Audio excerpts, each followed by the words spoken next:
Dear students, जैसा कि आपको पता है कि हम पढ़ रहे हैं heredity and evolution, science biology का चैप्टर जो है, इसमें हमने पढ़ा था हेरिडिटी क्या है। हेरिडिटी हमने बोला कि it is transmission of characters from parents to offsprings और from generation to another generation, one generation to another generation. जब कैरेक्टर्स होंगे transmit from parents to offsprings,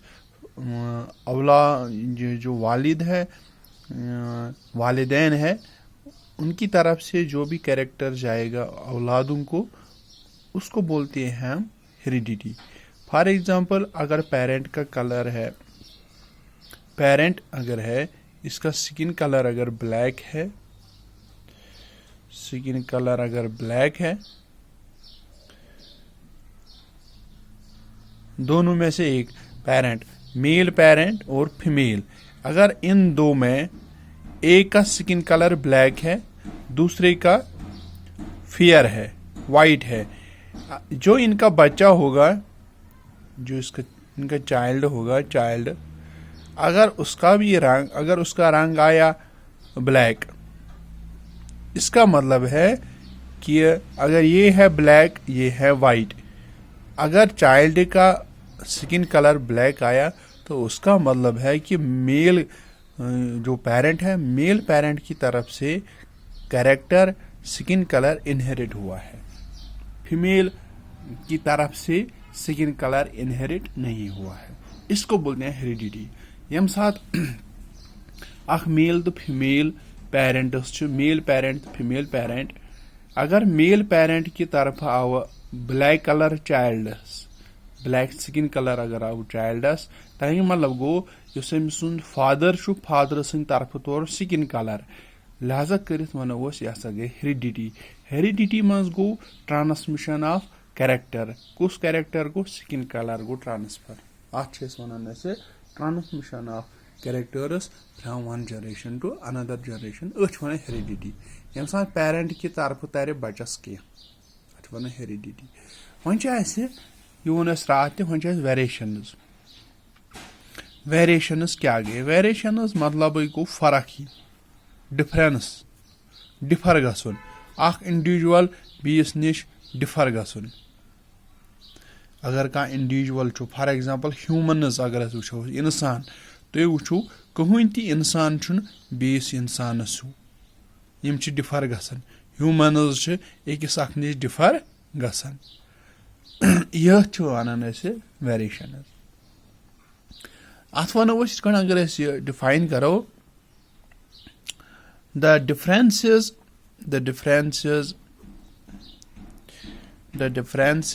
exhibited by individuals of a species,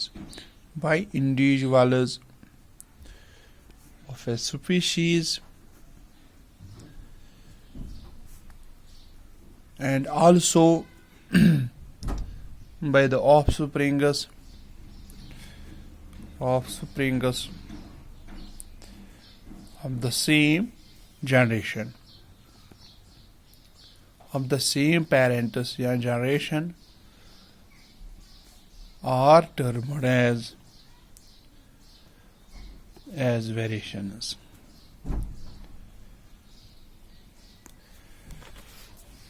variations का मतलब है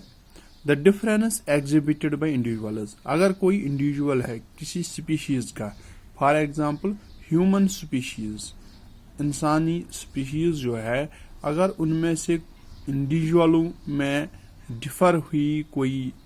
भी character differ हुआ, यहाँ बोलेंगे हम, अगर ऑफस्प्रिंग जो है, एक ऑफस्प्रिंग डिफर होता है अपने पेरेंट से, उसका मतलब है वेरिएशन। अगर डिफरेंसेस एग्जिबिट गसन, अगर डिफरेंसेस अकिस इंडिविजुअल अख species, for example bird species का, बर्ड स्पीशीज निमो बर्ड स्पीशीज, या इंसान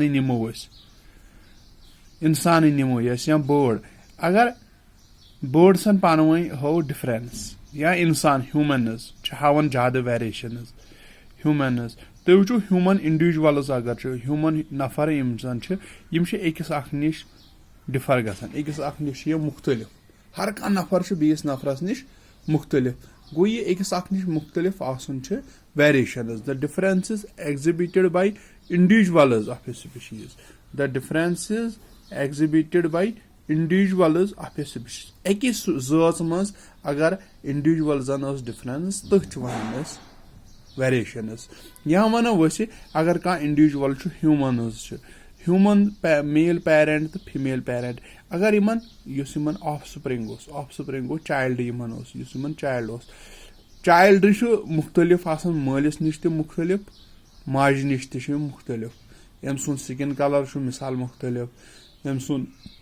आई कलर मुख्तलिफ यथस वनो ये हसा गई वेरिएशन यह करो define differences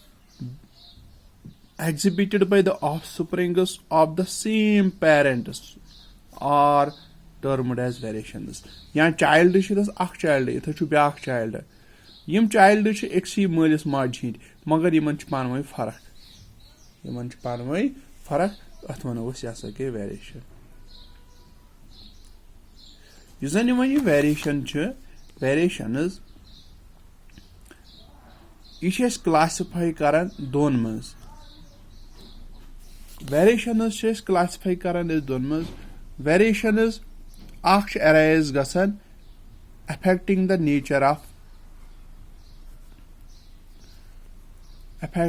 nature of sales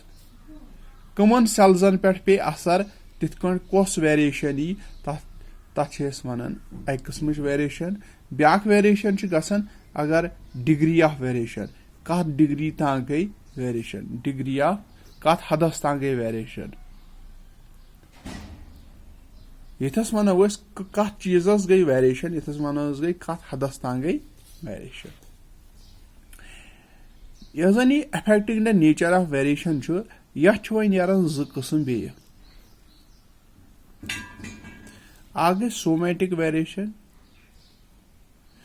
somatic variation ब्या वनो यह हसा गई जर्मीनियल वेरिएशन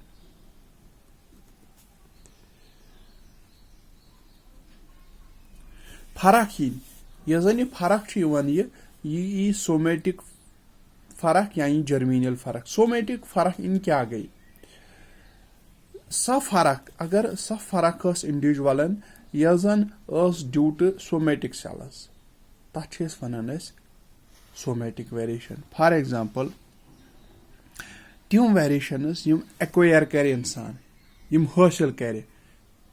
तम वेरिएशंस अगर कह नफर अगर तमिस फरक आई तम ज बार फॉर एग्जांपल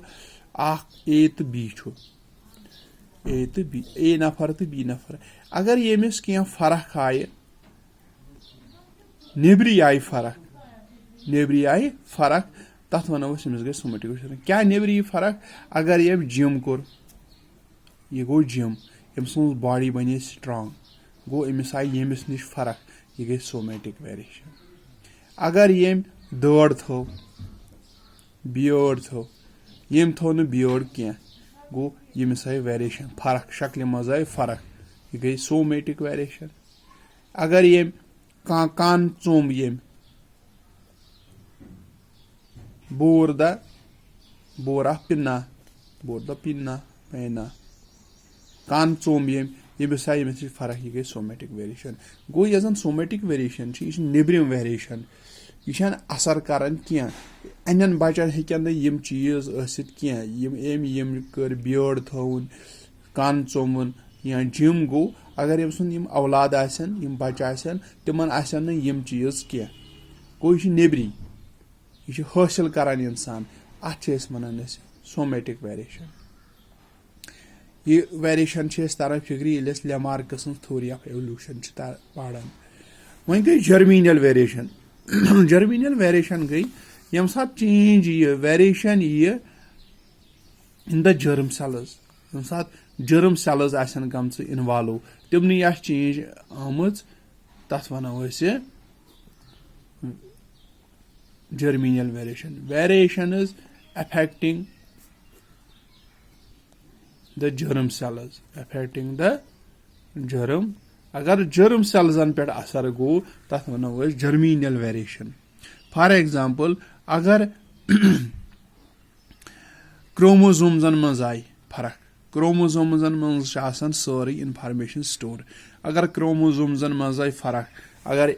ए तो बी, अगर ए यस क्रोमोसोम्स बी यस ति क्रोमोसोम्स, अगर येन क्रोमोसोमन मज 23 पेयर्स यमिस ते 23 यमिस ते, अगर यमिस 23 पेयर्सन मज कह प्रॉब्लम अम सुन बच्चे ओस तमिस आई 21 क्रोमोसोम्स, तमें मतलब गो अमिस मज जर्मीनियल वेरिएशन। युस अम सुन यह बच्चे आसे अमिस आस कह कह चेंज सह गि ठीक कह। या हीमोफीलिया, अगर यमिस ए यह नॉर्मल इंसान, युस अम सुन बच्चे ओस तमिस गोमुत हीमोफीलिया, या ब्लाइंड ओस, या ब्लाइंड ओस, या वनो आई कलर ओस गोमुत चेंज, या बाल्डनेस ओसस, मस चलुस नीरित सोरे, तो सह यी न दोबारा कह, सह गई जर्मीनियल वेरिएशन, सह गई जर्मीनियल वेरिएशन।